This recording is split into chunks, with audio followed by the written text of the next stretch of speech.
প্রতিদিন কিন্তু আমাদের মাথায় একই টেনশন, আজকে কি রান্না করব। তো আজকে কি রান্না করব সেটার চিন্তা কিন্তু আমাকে গতকালকেই করে রাখতে হয়।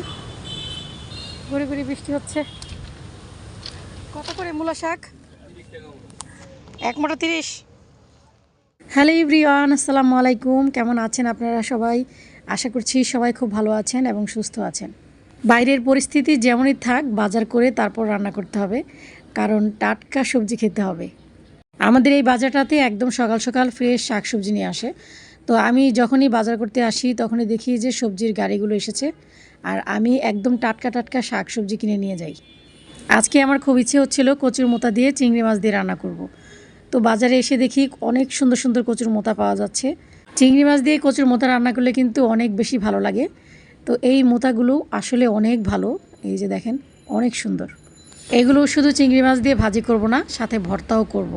কারণ কচুর মোতার ভর্তাও কিন্তু অসাধারণ লাগে খেতে, একদম মুখী কচুর মতো লাগে। কচুতে প্রচুর পরিমাণের আয়রন থাকে, বিশেষ করে যারা গর্ভবতী মহিলা আছেন তারা যদি বেশি করে কচু খান তাহলে আয়রনের ঘাটতি পূরণ হয়ে যাবে। আমি যেহেতু প্রতিদিন এক ধরনের সবজি খাই না, সেজন্য বাজারটা আমাকেই করতে হয়। আর আমি আমার পছন্দ মতো সবজি কিনে নিয়ে আসি, এবং কোন মাছ দিয়ে কি কি রান্না করলে ভালো লাগবে সেটা কিন্তু আমিই ডিসাইড করি। মাঝে মাঝে অবশ্য আপনাদের ভাইয়া যেটা খেতে চায় সেটাও বাজার করে নিয়ে আসি। এই কাজগুলো আসলে একটা পুরুষ লোক কখনোই করতে পারবে না, কারণ তারা তো বুঝবে না, জানবে না যে কোন মাছ দিয়ে কি কি রান্না করলে ভালো লাগবে। তো এটা কিন্তু একমাত্র মহিলারাই জানে, আর সেজন্য এই বাজারটা আমাকেই করতে হয়। আর টাটকা শাকসবজির স্বাদই কিন্তু আলাদা। বাইরে গুড়ি গুড়ি বৃষ্টি হচ্ছে, বৃষ্টি হলে তো আমার কাছে খুব ভালোই লাগে, কিন্তু এত পরিমাণের বন্যা বেড়ে যাচ্ছে গাইস, সেজন্য বৃষ্টি এখন আর ভালো লাগছে না। আর বৃষ্টি যত বাড়বে শাকসবজির দামও কিন্তু তত বেড়ে যাবে, সেজন্য বেশি টেনশন হচ্ছে। আজকে রান্না করতে করতে অনেকটা বেলা হয়ে গেছে, কারণ বৃষ্টির জন্য আসলে বাজারে যেতে পারছিলাম না। অনেকক্ষণ পর্যন্ত ওয়েট করছিলাম যে কখন বৃষ্টি থামবে আর কখন বাজার করতে যাব। আর শুধু বাজার করলেই তো হবে না, বাসায় এসে কাটাকাটি করতে হবে, ধুতে হবে, রান্নাবান্না করতে হবে। আসলে অনেকটা সময় চলে যায় এই রান্নাবান্নাতেই। তবে আমি আজকে কি কি রান্না করব সেটার চিন্তা ভাবনা কিন্তু আমি গতকালকেই করে রাখি, এতে আমার অনেক সুবিধা হয়। তো সবগুলো সবজি আমি খুব সুন্দর করে ধুয়ে নিয়েছি, আর এখানে আমি কচু সিদ্ধ বসিয়ে দিলাম ভর্তা করার জন্য। আর এই হাঁড়িতে আমি বসাবো যেই কচুগুলো আমি একদম চিকন চিকন করে কেটেছিলাম, সেগুলো একটু ভালো করে সিদ্ধ করে নিব, মানে হালকা করে সিদ্ধ করে পানিটা ফেলে দিব যাতে গলায় না ধরে, সেজন্য। আর পানি ছাড়া যেহেতু ভাজি করতে হবে আমাকে, সেজন্য আমি একটু ভালো করে সিদ্ধ করে নিয়েছি। চ্যাপা শুটকিগুলোকে আমি খুব ভালো করে ধুয়ে নিয়েছি। মূলা শাক, বেগুন, আলু সব একসাথে দিয়ে চ্যাপা শুটকি দিয়ে রান্না করলে খুব ভালো লাগে। আর এই রান্নাটা আমি শিখেছিলাম ময়মনসিংহের এক আপুর কাছ থেকে। উনি অবশ্যই এই শুটকিটা একদম ছোট আলু দিয়ে রান্না করতেন, খেতে এত ভালো লাগতো। তারপর থেকেই কিন্তু আমি এই তরকারিটার ফ্যান হয়ে গেছি, মানে মাঝে মাঝেই আমি এই তরকারিটা রান্না করি, আমার কাছে খুব ভালো লাগে।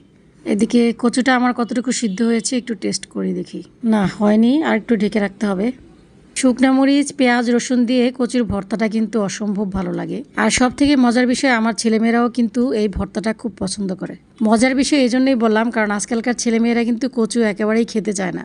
এদিকে কচুটা আমার সিদ্ধ হয়ে গেছে, আর গরম থাকতে থাকতেই কিন্তু আমি এটাকে একটু থেতো করে নিচ্ছি, কারণ শক্ত হয়ে গেলে কিন্তু একদম কাঠ হয়ে থাকবে।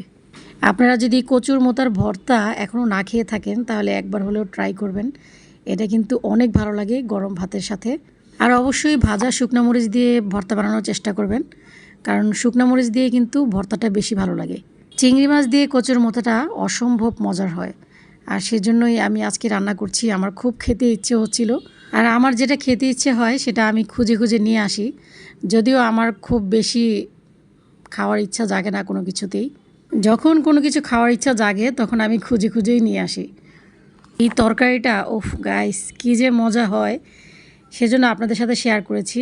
এই তরকারিটা অবশ্যই রান্না করে খাবেন, মূলার তরকারি, মানে মূলার শাক এবং বেগুন, আলু, তারপর কাঁঠাল বিচি সব কিছু একসাথে দিয়ে শুটকি দিয়ে রান্না করলে অসম্ভব ভালো লাগে।